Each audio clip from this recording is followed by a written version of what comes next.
Resmi Crystal Palace datangkan Daichi Kamada. Crystal Palace secara resmi menambahkan gelandang serang Daichi Kamada ke tim mereka, dan ia menyatukan kembali dengan mantan pelatihnya dahulu yakni Oliver Glasner. Penandatanganan ini menunggu izin internasional dan akan berlaku efektif setelah kontrak Kamada dengan klub Serie A itu berakhir. Daichi Kamada didatangkan dengan status sebagai bebas transfer dan dikontrak selama 2 musim ke depan.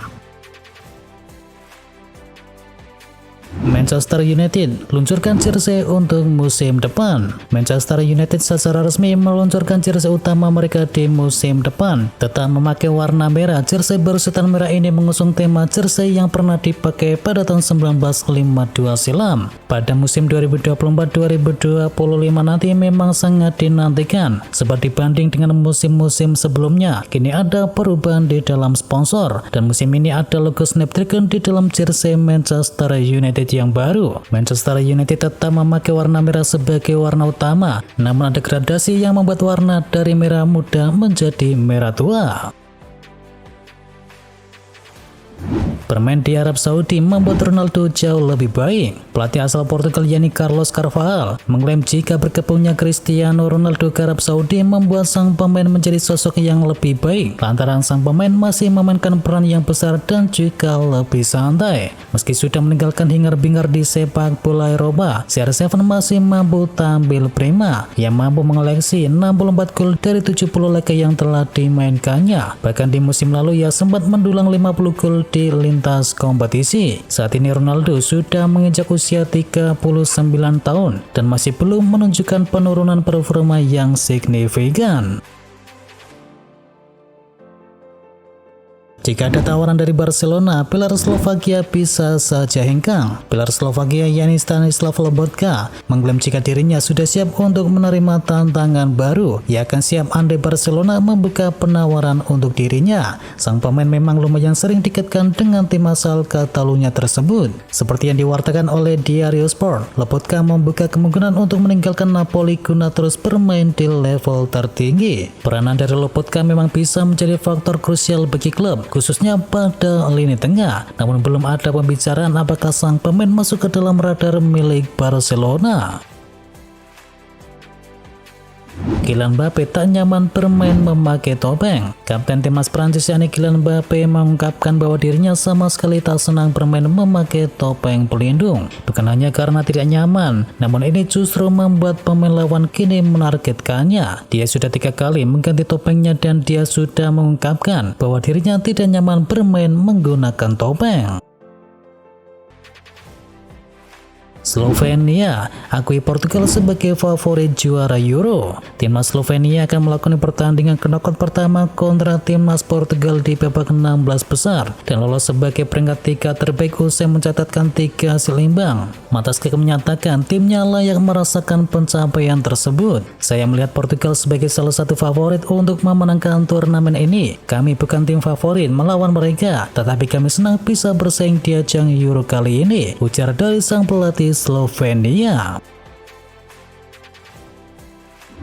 Lamine Yamal catatkan rekor baru di ajang Euro. Bintang muda Spanyol Lamine Yamal terus memecahkan rekor. Sekarang ia menjadi pemain termuda yang pernah tampil di babak sistem gugur Euro. Menurut UEFA, Lamine Yamal sekarang menjadi pemain termuda yang berlaga di babak sistem gugur. Ia melakukannya pada usia 16 tahun 353 hari. Lamine Yamal mengalahkan rekor sebelumnya yang dipegang oleh Jude Bellingham, yang kala itu mencetakkan rekor dalam laga perempat final Euro 2020 ketika berhadapan dengan Ukraina di usia 18 tahun dan 4 hari. Spanyol akan bertemu Jerman di perempat final Euro. Sudah ada 4 tim yang melaju ke perempat final Piala Eropa 2024 dan Spanyol menantang Jerman dan ada pertemuan Inggris melawan Swiss. Jerman berhasil melaju ke babak 8 besar setelah mendepak Denmark dengan skor akhir 2-0 dan Spanyol menjadi lawan Jerman di babak perempat final. Tim Pantador melaju usai mengalahkan Georgia 4-1. Spanyol dan Jerman dijadwalkan akan berlangsung di Jumat malam dan dalam 5 pertemuan terakhir Jerman dan Spanyol sama-sama sekali menang dengan sisanya berakhir imbang. Hakim Ziyech resmi menjadi rekrutan pertama Galatasaray. Chelsea baru-baru ini telah mengumumkan bahwa Hakim Ziyech resmi bergabung dengan Galatasaray dengan status permanen. Raksasa Turki tersebut terkesima dengan performa dari sang pemain di musim lalu. Ziyech dikabarkan akan menandatangani kontrak berdurasi 1 tahun di Istanbul dengan opsi perpanjangan selama 12 bulan jika persyaratan terpenuhi. Diketahui ia berhasil mencetakkan 8 gol dan juga memberikan 4 assist di musim 2023-2024 untuk Galatasaray.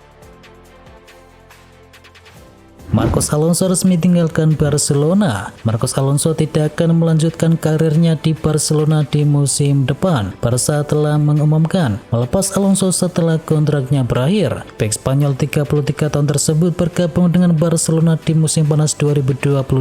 Selama 2 musim Alonso memang hanya menjadi pemain pelapis di lini pertahanan. Selanjutnya Marcos Alonso bisa jadi masih bermain di Spanyol pada musim depan. Kabarnya Alonso dikaitkan dengan kepindahannya menuju Atletico Madrid. MU buka opsi perpanjang kontrak dari Erik ten Hag. Manchester United sepertinya kini memberikan kepercayaan besar kepada Erik ten Hag. Sang manajer dikabarkan siap diberikan perpanjangan kontrak. Dilansir dari Sky Sport, kini Manchester United punya opsi untuk bisa memperpanjang kontrak Erik ten Hag, dan pria asal Belanda itu pun menyambut dengan positif. Pekan depan diskusi itu akan berlangsung dan para petinggi menilai ten Hag layak diberi kesempatan dan mendapatkan dukungan demi memulai era baru dari Setan Merah. Cari gelandang bertahan, Arsenal disarankan angkut Casemiro. Mantan pemain Arsenal yakni Gilberto Silva memberikan saran kepada Mikel Arteta terkait siapa pemain yang perlu ia datangkan di musim panas kali ini. Ia menilai bahwa Arteta perlu mendatangkan Casemiro untuk bisa memperkuat tim mereka. Silva menilai bahwa Casemiro adalah sosok yang tepat untuk menggantikan Thomas Partey. Ia yakin bahwa sang compatriotnya akan membuat lini tengah Arsenal semakin solid di musim depan. Lebih lanjut, Silva juga menepis anggapan bahwa Casemiro kini sudah habis. Ia yakin bahwa sang gelandang masih bisa memberikan dampak yang besar di klub seperti Arsenal. Ruud van Nistelrooy diyakini bakal jadi manajer masa depan Setan Merah. Sebuah dukungan diberikan oleh Michael Sylvester kepada Ruud van Nistelrooy. Ia menyebut bahwa sang compatriotnya tersebut punya potensi untuk bisa menjadi manajer baru dari Setan Merah berikutnya. Disebutkan Sylvester menaruh kepercayaan besar kepada Van Nistelrooy yang menyebut bahwa sang pelatih telah menunjukkan tanda-tanda bahwa ia bisa menjadi manajer top di masa depan. Sylvester juga meyakini bahwa Van Nistelrooy punya potensi untuk bisa menjadi manajer Manchester United yang baru.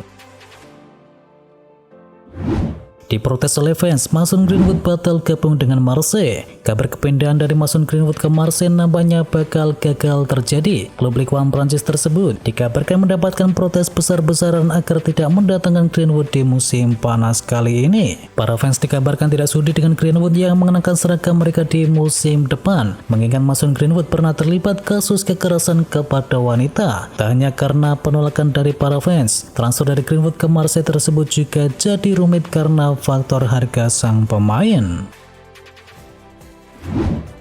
Resmi Douglas Luiz jadi rekrutan pertama Juventus di era Thiago Motta. Klub Serie A yakni Juventus resmi memperkenalkan rekrutan baru mereka di musim panas ini. Si Nyonya tua sukses mengamankan jasa Douglas Luiz dari Aston Villa. Pakar transfer Eropa Fabrizio Romano membeberkan detail transfer dari Luiz ke Juventus. Si Nyonya tua dikabarkan harus membayar sekitar 50 juta euro kepada Aston Villa untuk transfer sang gelandang. Namun Juventus juga melepaskan 2 pemain mereka ke Aston Villa. Mereka melepas Samuel Eling Jr. dan juga Enzo Barrenechea ke Aston Villa, di mana transfer kedua pemain tersebut dihargai mencapai 22 juta euro.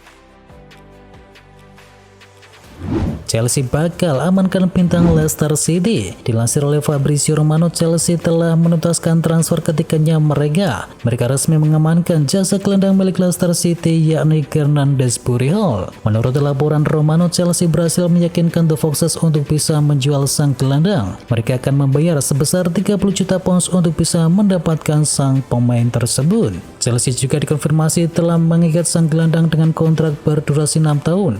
Sehingga ia akan membela The Blues hingga tahun 2030 mendatang. United mulai buka komunikasi untuk amankan Matthijs de Ligt. Manchester United dilaporkan sudah menjalin komunikasi dengan agen Matthijs de Ligt guna bisa mengamankan bek asal Belanda tersebut, yang memang ditargetkan untuk bisa memperbaiki lini belakang setan merah. Media asal Belanda yakni The Telegraph mengklaim jika Manchester United sudah memiliki ketertarikan yang sama dengan sang bosnya. Dan dikabarkan Manchester United siap mengajukan kontak berupa penawaran proposal kepada sang pemain untuk bisa menyeberang ke Inggris. Kabarnya Manchester United sudah menawarkan kontrak selama 5 musim kepada sang pemain, namun berbagai detail lain terkait kepindahannya masih belum diketahui.